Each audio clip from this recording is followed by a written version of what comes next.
Here's a field brief for Thompson Memorial Field ME62 for 2022. A few changes from the last time we did an update. JT has over here on the left-hand side, he's got his little tiny home set up. There's a septic lot over there. There's some stones set up.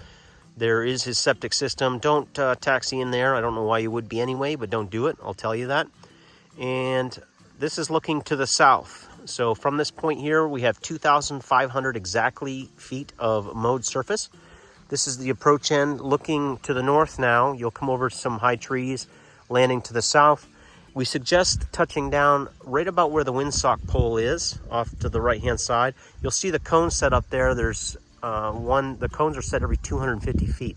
So there's a set of cones up there that are at 500 feet down the runway to the south. That's 2,000 feet remaining. That's probably a good place to touch down. You'll have good controllability passing where most of the people are going to be and plenty of rollout surface from that point. And then you're also not dealing with this rising uneven terrain that goes up as you go southbound.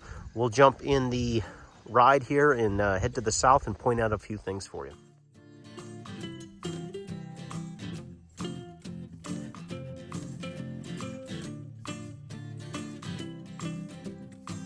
All right, so here we are at the 500-foot point down the runway, 2,000 feet still remaining. You can see how we mowed off to the side here. There's the fluorescent cones as well as the marking on the ground. This is about the point that I would suggest touching down. You can go a little bit short of here if you'd like. There's the windsock. This is a good touchdown point here. I'll turn around and show you the other way. As you can tell, once again, there's the rising terrain as we head southbound. So just short of here, that point that I just marked, the 500 point, is about where you'd want to touch down. Over 2,000 feet remaining to roll out. We'll continue down the field, and I'll point out the south end.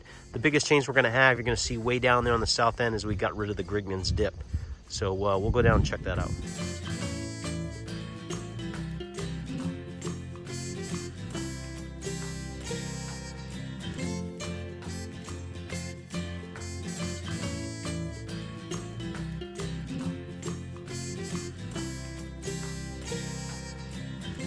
All right, still looking here southbound. We've got 750 feet remaining. Same cone, same white marking, looking down to the south. We've got 250, 250, and 250 to the very end of the mowed surface for 2,500 feet total landing surface. This is the area that Jim did work on, and the ground's pretty dry, as you can tell. It's not going to be an issue as far as rain, it looks like, this week.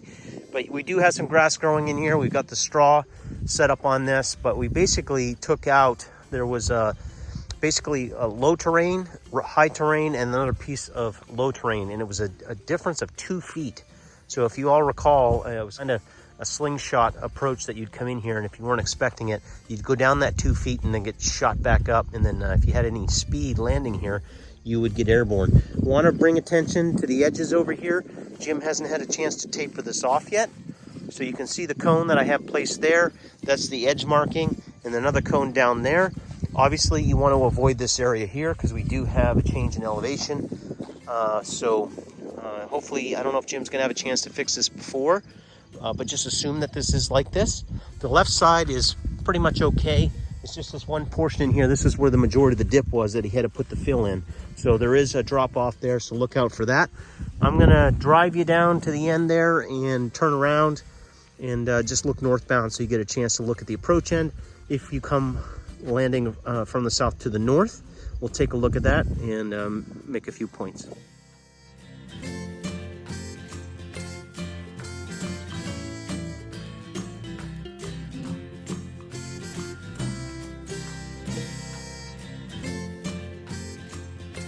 All right, so we're at the far point to the south. This is looking northbound on the approach.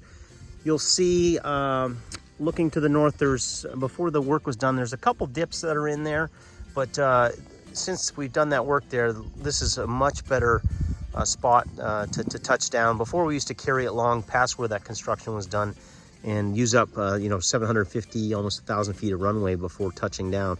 But you do have a little bit of rising terrain off in here. You might get a little dip where that first set of cones is, the first 250 feet marking. And this is the approach end as you come in. You see you've got a pretty good clearway coming in here. You've got trees all around, but there isn't any reason why you couldn't shoot a normal approach to come in to land here and be able to touch down at the very beginning of the 2,500 feet of runway.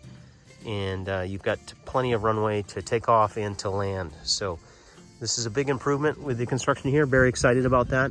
And you shouldn't have nearly as many issues as you probably had in the past. After the fly-in, Jim's going to take care of these last few dips down here, and this is going to be beautiful. Can't wait for that. I'm super excited.